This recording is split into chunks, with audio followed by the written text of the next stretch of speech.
In the Egyptian Museum in Cairo, behind a pane of glass, lies a body over 3,000 years old.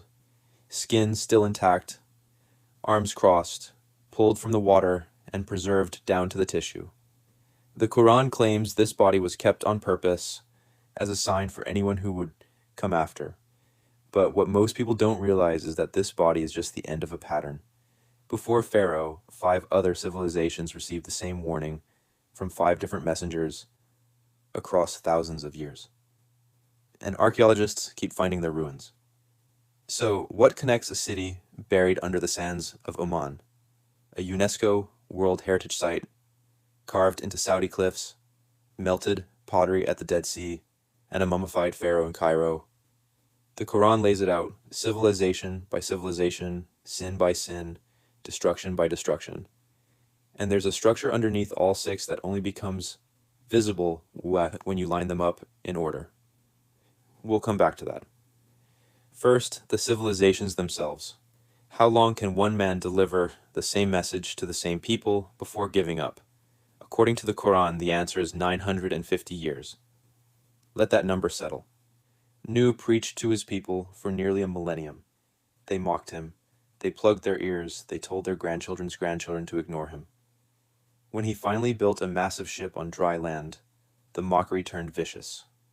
Why build an ark in a desert? The Quran describes what happened next in a single image. Water erupted from the earth and poured from the sky at the same time. The waves rose like mountains. Nuh's own son refused to board, choosing a hilltop instead. The water took him too. The Quran places the landing site at Mount Judi in what is now southeastern Turkey, a location that diverges from the biblical tradition of Mount Ararat. But the flood wasn't the end of the sequence. It was the beginning, because the next civilization the Quran names didn't just ignore the warning. They dared anyone to challenge them. The people of Ad built what the Quran calls Iram, the city of lofty pillars, unlike anything created in the lands before it. For centuries, Western scholars dismissed Iram as pure mythology, a place no more real than Atlantis. Then in 1992, amateur archaeologist Nicholas Clapp used NASA satellite imaging to trace ancient incense trade routes buried beneath the sands of the Dhofar region in southern Oman. The routes converged on the remains of a fortified settlement with massive stone pillars, swallowed entirely by the desert. Clapp's team had found a city that matched the Quranic description in a location nobody had thought to look. The people of Ad's signature trait, according to the Quran, was a specific kind of arrogance. Their prophet Hud warned them. Their response never changed. Who is mightier than us? The answer arrived as a screaming barren wind that scoured the Arabian desert for 7 nights and 8 consecutive days. When it stopped, the Quran says the people of Ad lay scattered like hollow, uprooted palm trunks. Their city lay buried for 3,000 years until a satellite found it. And yet the next civilization on the Quran's list left behind something Ad never did. Evidence you can walk through yourself. You're standing at the base of a sandstone cliff in northwestern Saudi Arabia. The rock face in front of you rises 40 meters straight up. And carved into it, with a precision that rivals Roman architecture, are tombs, facades, and chambers cut directly into the stone. This is Hegra, ancient Madain Saleh, a UNESCO World Heritage Site and home of the people of Thamud. You can book a ticket and see it with your own eyes. These were not primitive people. They were master engineers who carved entire cities out of mountain rock. Their prophet Saleh gave them one test. A miraculous she-camel would appear. Do not harm it. Let it drink. That was the entire condition. They agreed. Then they hamstrung the animal and killed it. Saleh told them they had 3 days. On the 3rd morning, a single blast struck the Hegra region. Archaeologists working the site have noted sudden seismic disruption. Structures abandoned mid-construction, and 0 evidence of gradual decline. Whatever ended Thamud was not slow, but the destruction of Thamud sounds almost contained compared to what the Quran describes next, because it narrates the end of the people of Lut in language that sounds less like scripture and more like a geological field report. We turned their cities upside down and rained upon them stones of baked clay, layer after layer. The cities of Lut sat near what is now the Dead Sea. the lowest exposed point on the surface of the earth. Researchers studying the site of Tal el Hammam in modern Jordan have found something that made them look twice: pottery shards with one side melted to glass. Buildings with their upper stories collapsed beneath their foundations as if physically inverted, a thick layer of ash blanketing the region. And trinitite-like minerals that only form under temperatures exceeding 3,600 degrees. Do the math on that. The surface of the sun is about 5,500 degrees. This changes how scholars are reading these passages. The area remains one of the most barren stretches on earth. Almost nothing grows there. The Quran adds one quiet line. Their ruins are still along the highway you travel. And they are. The people of Shu'ayb broke the pattern.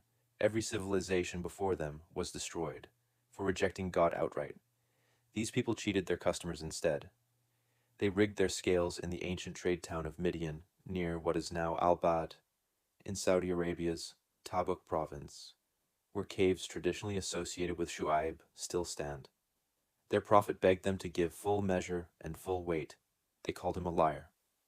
The Quran says a massive shadow appeared above them in the scorching desert. They gathered beneath it, grateful for shade. Then it rained fire.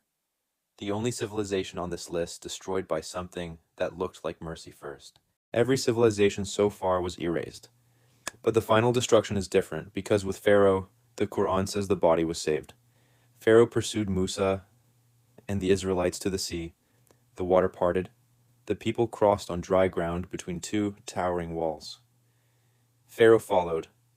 The walls collapsed. But as the water closed over him, the Quran records that Pharaoh cried out in belief at the last possible second. The response, according to the Quran, was immediate. Now, after you disobeyed and spread corruption, today we will preserve your body so you may be a sign for those who come after you, not a rescue, a preservation. And this is where history and text collide. In 1881, a cache of royal mummies was discovered in the Valley of the Kings near Luxor, Egypt. Among them was a body belonging to the pharaonic dynasty of the Exodus period. That body now sits under glass in the Egyptian Museum in Cairo. You can stand in front of it. A body pulled from the water, preserved across more than 30 centuries, on public display for anyone who walks through the door. 6 civilizations, 6 messengers, 6 warnings refused, 6 completely different methods of destruction: flood, wind, earthquake, inversion, fire, drowning. But underneath all of it, the architecture is identical every single time. A messenger arrives. The message is simple. The wealthy and the chiefs refuse. The warning repeats, sometimes for years, sometimes for centuries. And what comes next is never random, never disproportionate, never without precedent. The Quran doesn't present these as 6 unrelated tragedies. It presents them as one story told 6 times, with the same blueprint and the same ending. The warning always comes before the destruction. Always. And it always arrives through a single person standing in front of his own community, not through fire in the sky or writing on a wall. That's the part most people miss. Which destruction left the biggest impression on you? The satellite discovery of Aram under the Oman desert, the inverted buildings and melted pottery near the Dead Sea, or the preserved body of Pharaoh behind glass in Cairo? Tell me in the comments. And if you want to see the opposite side of this pattern, 10 men were once guaranteed paradise by name. What happened to each of them after that promise is not what you'd expect. That video is next.